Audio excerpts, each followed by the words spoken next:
तो पिछले एपिसोड में आपने देखा था कि कैसे शालू और कविता सास और जेठानी लक्ष्मी को मक्खन लगाने लगती हैं। लेकिन क्यों? वो तो ठीक है कविता, तुम भी मेरे लिए छोटी बहन जैसी हो। तुम्हें कभी भी मेरी ज़रूरत हो तो बता देना। कविता को तो मानो मुंह मांगी रकम मिल गई हो। कैसी बात कर रही हैं दीदी? क्या बात है, पहले तो तुम मुझे लक्ष्मी भाभी बुलाती थी। वो तो समाज को दिखाने के लिए दीदी, लेकिन अब मैं किसी से भी नहीं डरती। मैंने सोच लिया है कि मैं आपको दीदी ही बुलाऊंगी। कविता अपना डायलॉग पूरा करके वहां से निकल जाती है। कविता परेशान होकर घर में घूम ही रही होती है कि टक्कर हो जाती है सास से, जो कि खुद भी शालू की बातों से परेशान थी। सॉरी माँ जी, मैंने देखा ही नहीं। लगी तो नहीं? परेशान क्यों लग रही हैं आप? सास लक्ष्मी का चेहरा देखती है।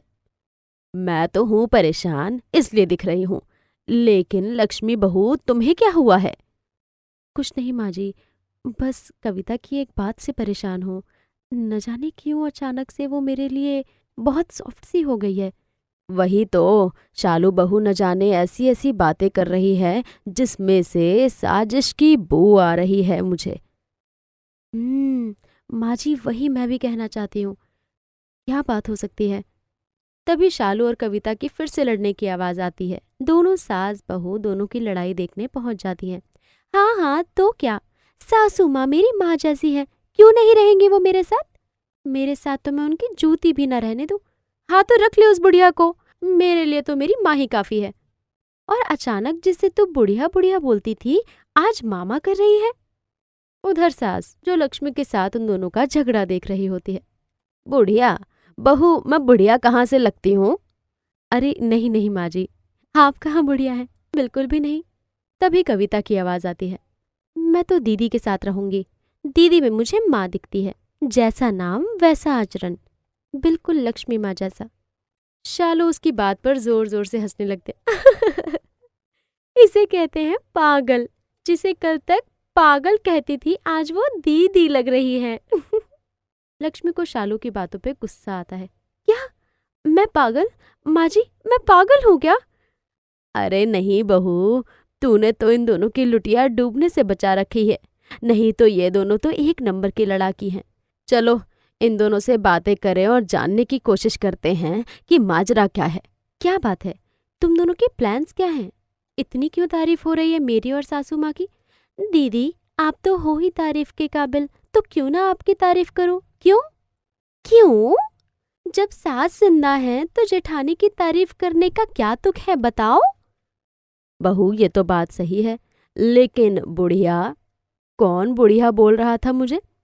अरे तुम लोगों की बड़ी बहन मेरे उम्र की है, बड़ी आई। सासू माँ, आप सही बोल रही हैं, बुढ़िया तो बिल्कुल भी नहीं लगती आप। मेरी बड़ी क्या, मैं तो बोलती हूँ मैं तो कम से कम आपसे 2 ही साल छोटी लगती होंगी। ठीक है ठीक है, लेकिन ये सब नाटक क्या है? दीदी चलिए ना आप यहाँ से, इन लोगों के साथ हम लोगों को नहीं रहना है। क्या बोल रही हो कविता? ये मेरी सास है, माँ है मेरी। नहीं, ये सिर्फ मेरी माँ है, मेरी। वैसे भी लक्ष्मी भाभी, आपकी सच्चाई सबके सामने आ गई है। आप सासू माँ को सिर्फ इसलिए मक्खन लगा रही हैं क्योंकि इनके पास बहुत सारे गहने हैं, और आप हमें अलग करके सासू माँ के सारे गहने आप ले लेंगी, लेकिन मैं ये होने नहीं दूंगी। हाय रे रीना बहू, सासू माँ को मक्खन लगाने के चक्कर में सारे राज खोल देती है।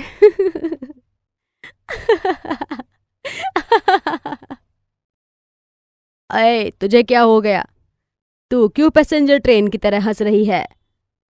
इस रीना को ये नहीं पता कि आपने पहले ही सारे जेवर लक्ष्मी भाभी को दे दिए हैं।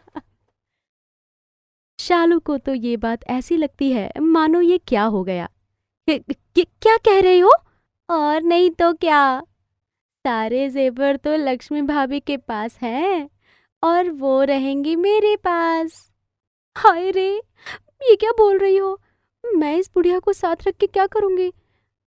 लक्ष्मी भाभी कम से कम घर का काम तो करती हैं, ऊपर से सारे गहने भी उनके पास हैं। मैं रखूंगी लक्ष्मी भाभी को अपने साथ। ओह देखा, ये प्लान है दोनों का। इतनी चालाकी कहाँ से लाती हो तुम दोनों? मैं तुम दोनों में से किसी एक को भी कोई जेवर नहीं दूंगी। तुम दोनों की शादी के लिए हमने जो कर्जा लिया था वही उतारते उतारते हमारी जिंदगी निकल गई, और तुम दोनों चाहती हो कि सारे जेवर हम तुम्हें दे दें? तुम लोगों की मैं नौकरानी बन के रहूं? कोई जरूरत नहीं है राधा बहू, हम यहाँ से चलते हैं। ऐसी कैसी लड़कियां आजकल बहुएं बनकर आ जाती हैं, भगवान ही बचाए ऐसी लड़कियों से। सास लक्ष्मी को लेकर चली जाती है।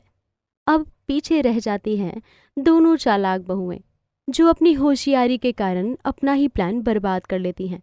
उन लोगों के जाने के बाद जब सासू माँ चाहिए थी तुमको, तो उनको लेकर अलग क्यों नहीं हो जाती हो? क्या कह रही थी तुम? माँ जैसी हैं वो।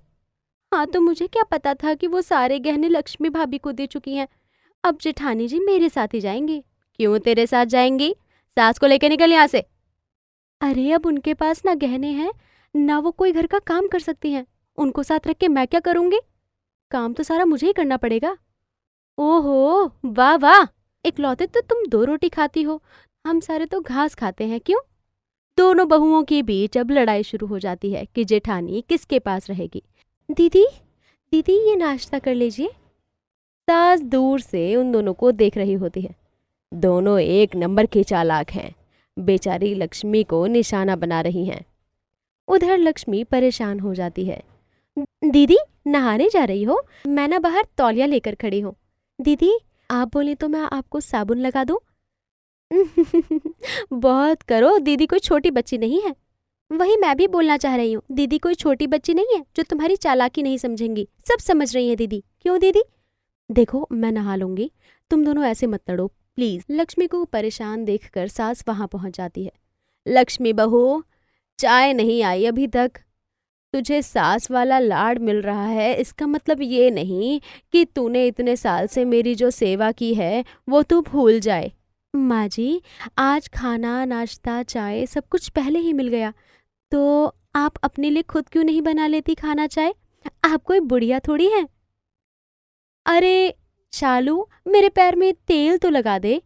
सास परेशान हो जाती है कि लक्ष्मी को क्या हो गया। जो उसके पैरों में रहती थी वो उसे आंख दिखाने लग गई। शालू क्या हो गया, कहाँ हो? मेरा मन ही मन हंसती है कि लक्ष्मी और सास के बीच खटपट शुरू हो गई है। वो कविता को आंख मारती है। हाँ दीदी क्या हो गया?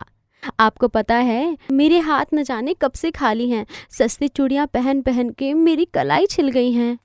लेकिन हमेशा के लिए नहीं, कम से कम कुछ दिनों के लिए ही सही। आप मुझे अपने कंगन दे दीजिए। अरे हमारे पति भी तो उन्हीं के बेटे हैं ना। सास कविता की सारी बातें सुन रही होती है। राधा तो भोली है, इन दोनों दुष्टों की बात में आ जाएगी और सब लुटा देगी। मुझे ही कुछ करना होगा। हाँ मीरा, क्यों नहीं, ले लो। दीदी पता नहीं उंगलियों में क्यों दर्द हो रहा है, 2-4 तोले की सोने की अंगूठी मिल जाती, पर कोई ना। लाइए दीदी, मैं आपके पैर धोकर पी लूं, प्यास लगी है। लक्ष्मी शालू की बात सुनकर भावुक हो जाती है। हे भगवान, मेरी दोनों देवरानियां मुझसे कितना प्यार करती हैं। मैं सारे के सारे गहने लाकर इन दोनों को दे देती हूँ। रुको, मैं सास के ना सारे गहने तुमको दे रही हूँ। शालू कविता को आंख मारती है। पर दीदी, हम लोगों की बूढ़ी सासू माँ, वो। लक्ष्मी को अपनी सास के लिए बुराई अच्छी नहीं लगती। गहने चाहिए ना, ले लो, लेकिन मेरी सासू माँ को एक शब्द मत बोलो। सास लक्ष्मी की बात सुनती है। बेचारी लक्ष्मी कितनी भोली है, क्या करूँ कि इन दोनों की हकीकत लक्ष्मी के सामने आ जाए। वहीं लक्ष्मी गहनों का पूरा डब्बा कविता और शालू के सामने रखने वाली होती है कि सास आ जाती है और वो गहनों का डब्बा खुद ही ले लेती है। देख राधा, ये मेरे गहने हैं, मैंने ये गहने तुझे कुछ समय के लिए रखने के लिए दिए थे।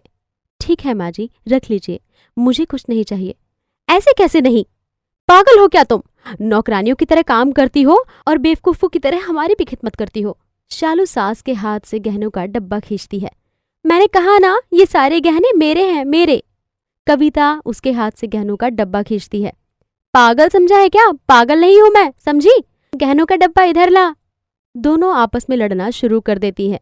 गहना चाहिए या राधा? दोनों साथ में बोली।